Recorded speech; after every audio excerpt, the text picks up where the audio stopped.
গোপাল ভট্টদাস রঘুনাথ এই ছয় গোসাইয়ের পরিচরণ বন্ধন যা হইতে বিঘ্ননাশ অনিষ্ট পুরাণ বাঞ্ছা কল্পতরুভ্যশ্চ কৃপা সিন্ধুভ্য চ পতিতানাং পাবনেভ্যো সর্ববৈষ্ণবেভ্যো নমো নমঃ। শ্রীকৃষ্ণ চৈতন্য প্রভু নিত্যানন্দ শ্রী অদ্বৈত গদাধর শ্রীবাসাদি গৌর ভক্তবৃন্দ। হরে কৃষ্ণ কৃষ্ণ কৃষ্ণ হরে হরে হরে রাম রাম রাম হরে হরে। ওম নমো ভগবতে বাসুদেবায় ওম নমো ভগবতে বাসুদেবায় ওম নমো ভগবতে বাসুদেবায়।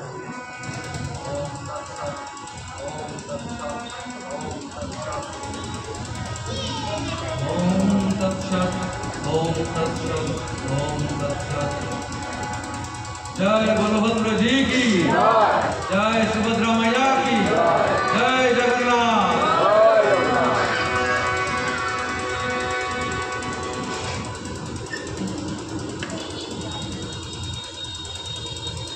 जगन्नाथ लीला कथा, সেই লীলা কথায় আমরা গতকাল রথযাত্রা শুরু করেছি।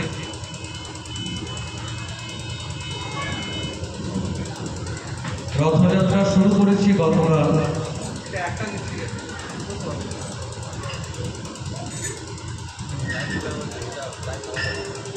সেই জগন্নাথ রথযাত্রার প্রাক্কালে যেটা হয় সেটা হচ্ছে গুন্ডিচা মার্জন।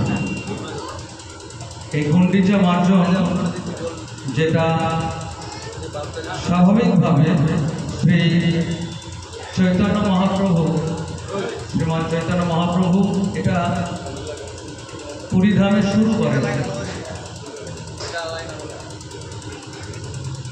তো গুন্ডিচা মার্জনের ক্ষেত্রে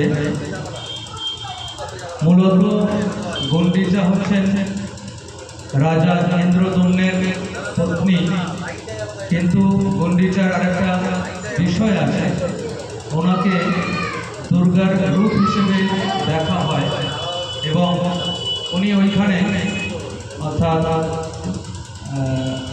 গুন্ডি মানে বসন্ত রোগ বলা হয় আর কি উড়িয়া ভাষায়, সেই গুন্ডি অর্থাৎ এই বসন্ত রোগের নিরাময়কারী দেবী হিসেবে এই গুন্ডিচা দেবীর সেখানে প্রচার আছে।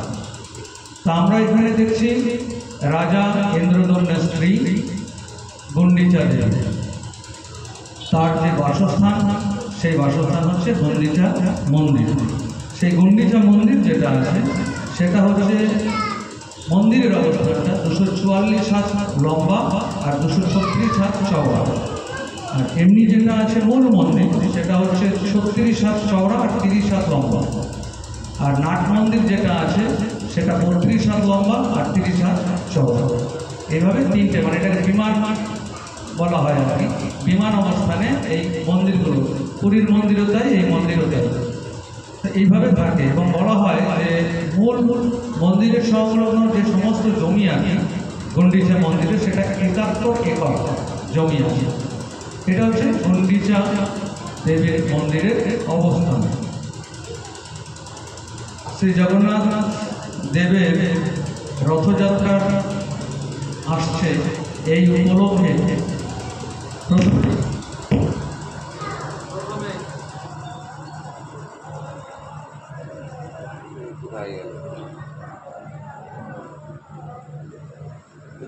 অসুবিধা নেই। প্রথমেই প্রভু জগন্নাথ কাশী মিশ্রকে ডেকে পাঠালেন, তারপরে ডেকে পাঠালেন পরিছা পাত্র অর্থাৎ পুরী মন্দিরের যিনি সমস্ত বিষয়গুলো, পুরী মন্দিরের সমস্ত বিষয়গুলো যিনি দেখেন, প্রধান পুরোহিত, তাকে বলা হয় পরিছা আর পরিছা পাত্র। আর সেই সঙ্গে সার্বভৌমকে ডেকে পাঠালেন এবং তিনজনের কাছে তিনি প্রস্তাব করলেন। প্রথমে প্রভু কাশী মিশ্রেরে আনিয়া পরীক্ষা পাত্র সার্বভৌম আনিল ডাকিয়া, তিনজনার বসে প্রভু হাসিয়া কহিল, গণ্ডিচা মন্দির মার্জন সেবা মাগিল। আমি একটুখানি পড়ে যাচ্ছি। পরীক্ষা কহে আমি সব সেবক তোমার, যেই তোমার ইচ্ছা সেই কর্তব্য আমার। বিশেষ রাজার আজ্ঞা হয়েছে আমারে, যেই প্রভুর ইচ্ছা সেই শীঘ্র করিবারে। তোমার যোগ্য সেবা নহে মন্দির মার্জন, এহ